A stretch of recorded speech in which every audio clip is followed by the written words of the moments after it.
you know, just start with your name and your crew and some history. All right, my crew's and your name too. My name is Tron, originally from Coney Island, Brooklyn, all capitals, T-R-O-N. My first, I was my breakdancing, so I went to school, art and design.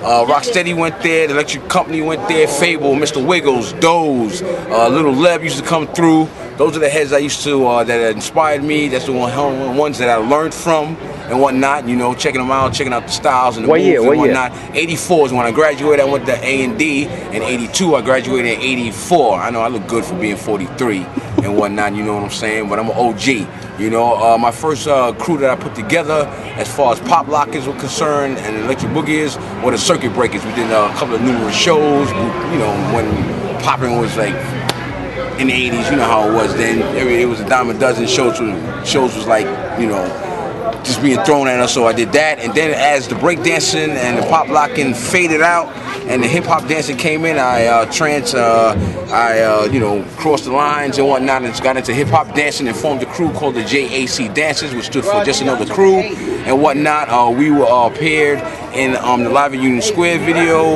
with Boogie Town Productions. KRS-One gave us props on the back of that album, Criminal Minded. As you can see, it says thanks to Michelle, who was our manager at the time, and the JAC Dancers.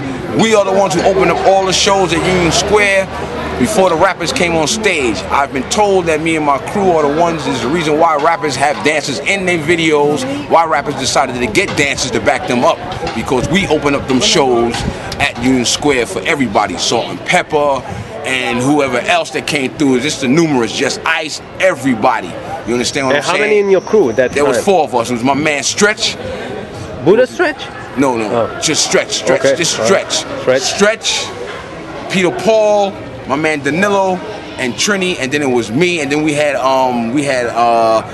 extended families, my man Chris, my man Miguel, my man Dwayne. We had mad heads. We had mad heads that was like extended families and whatnot. And they went out. Trini went to dance for Salt and Pepper.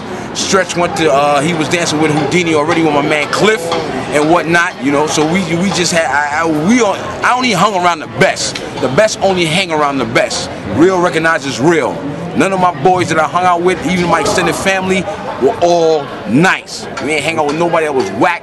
We inspired a lot of other dancers, the young ones and whatnot, who've seen us dance and they wanted to be like us, and you know, we just set it off. You understand what I'm saying? You know, after that I got into you know, did videos. We choreographed all the Heavy D's tour when he crossed over. All the big time videos, we got our own thing. We choreographed that whole tour.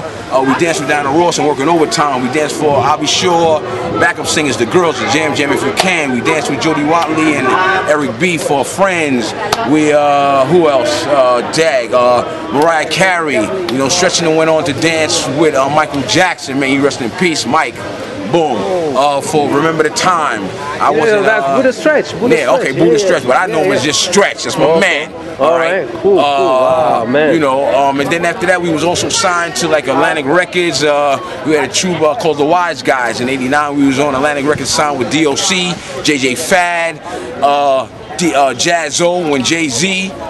With the Hawaiian Sophie, my man Chase, he was dancing for them.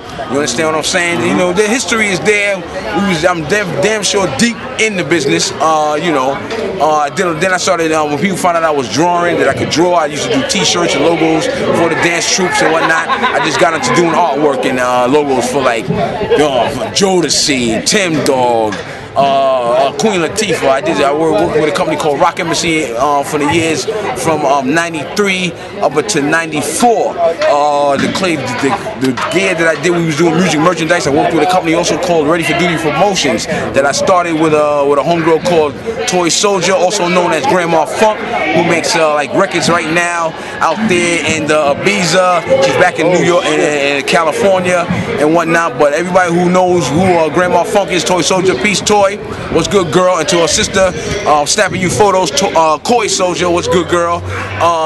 Like I said, I worked for a company called Rock Embassy, in which they was trying to, they was getting into like music merchandise, doing merchandise for the hip hop world. I did jackets for NWA, Crisscross, Black Sheep.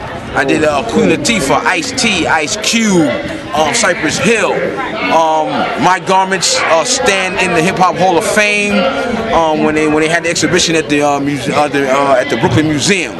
So I mean, I'm deep. I'm what you call some of the graph writing yes. you did here. I used to do graffiti, but not that much.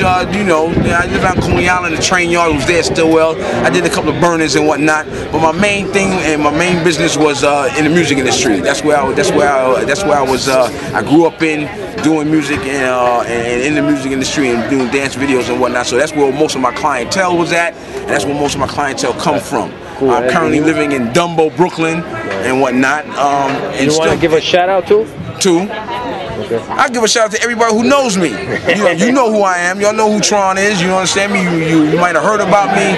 You know of me. You know of me. You see me and whatnot. You know, y'all just know who I am. I'm still alive, y'all. You know what I'm saying? The music industry after a while pissed me the hell off, so I had to get the fuck up out of there before I started hitting, you know, people in the head with bottles like everybody else you read in the newspapers, because, you know, people get large and just forget where they damn gonna come from. But y'all know, I sat in Andre Harrell's office when he first started Uptown Management, Uptown Records on 4th and Baltic in his basement apartment and whatnot. I knew Andre Harrell, I knew Puffy when he was a fucking mailroom clerk, alright? I knew Russell Simmons and whatnot, Leo Cohen. I used to just be able to, like, you know, I know heads and whatnot, you know, everybody, brothers, you know who I am, you know me. I'm still around, I'm still doing my thing and whatnot, and that's just about it. My reputation speaks for itself, alright?